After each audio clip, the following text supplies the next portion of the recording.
முதல் வாசகம். புனித பவுல் கொலோசேயருக்கு எழுதிய திருமுகத்திலிருந்து வாசகம்.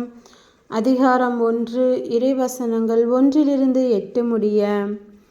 கிறிஸ்துவோடு இணைந்து நம்பிக்கை கொண்டவர்களாய் வாழும் சகோதரர் சகோதரிகளாகிய கொலோசை நகர இறைமக்களுக்கு கடவுளின் திருவுளத்தால் கிறிஸ்து இயேசுவின் திருத்தூதனாயிருக்கும் பவுலும் சகோதரர் தீமோத்தேயுவும் எழுதுவது: நம் தந்தையாம் கடவுளிடமிருந்து உங்களுக்கு அருளும் அமைதியும் உரித்தாகுக. உங்களுக்கு நாங்கள் வேண்டும் பொழுதெல்லாம் நம் ஆண்டவர் இயேசு கிறிஸ்துவின் தந்தையாம் கடவுளுக்கு நன்றி செலுத்துகிறோம். கிறிஸ்து இயேசுவின் மீது நீங்கள் கொண்டுள்ள நம்பிக்கை பற்றியும் இறைமக்கள் அனைவரிடமும் செலுத்தும் அன்பு பற்றியும் நாங்கள் கேள்வியுற்றோம்.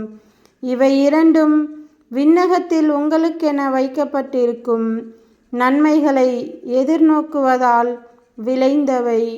நீங்கள் முன்பு கேட்ட உண்மையின் நற்செய்தி வழியாக அந்த எதிர்நோக்கு பற்றி அறிந்து கொண்டீர்கள். உலகம் முழுவதும் பரவி பயனளித்து வரும் அந்நற்செய்தி உங்களை வந்தடைந்தது. கடவுளின் அருளை பற்றி கேட்டறிந்து அதன் உண்மையை நீங்கள் உணர்ந்து கொண்டீர்கள். அந்நாள் முதல் உங்களிடையே அது பெருகி பயனளித்து வருகிறது. எம் அன்பார்ந்த உடன் ஊழியர் எப்பப்ராவிடமிருந்து அதை நீங்கள் கற்றுக்கொண்டீர்கள். உங்களுக்காக உழைக்கும் அவர் கிறிஸ்துவின் உண்மையான திருத்தொண்டர். தூய ஆவி உங்களுக்கு அருளிய அன்பை குறித்து அவர்தாம் எங்களிடம் எடுத்துரைத்தார். ஆண்டவரின் அருள்வாக்கு. இறைவா, உமக்கு நன்றி.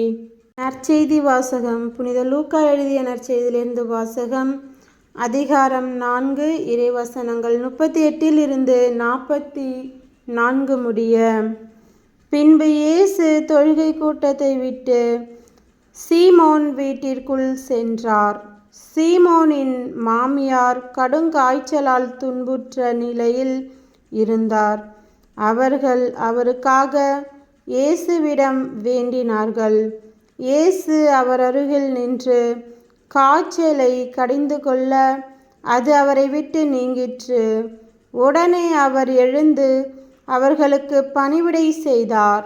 கதிரவன் மறையும் நேரத்தில் எல்லாரும் தங்களிடையே பற்பல பிணிகளால் நலம் குன்றி இருந்தோரை அவரிடம் கூட்டி வந்தார்கள். அவர் ஒவ்வொருவர் மேலும் தம் கைகளை வைத்து அவர்களை குணமாக்கினார். பேய்களும் நீர் இறைமகன் என்று கத்திக்கொண்டே பலரிடம் இருந்து வெளியேறின.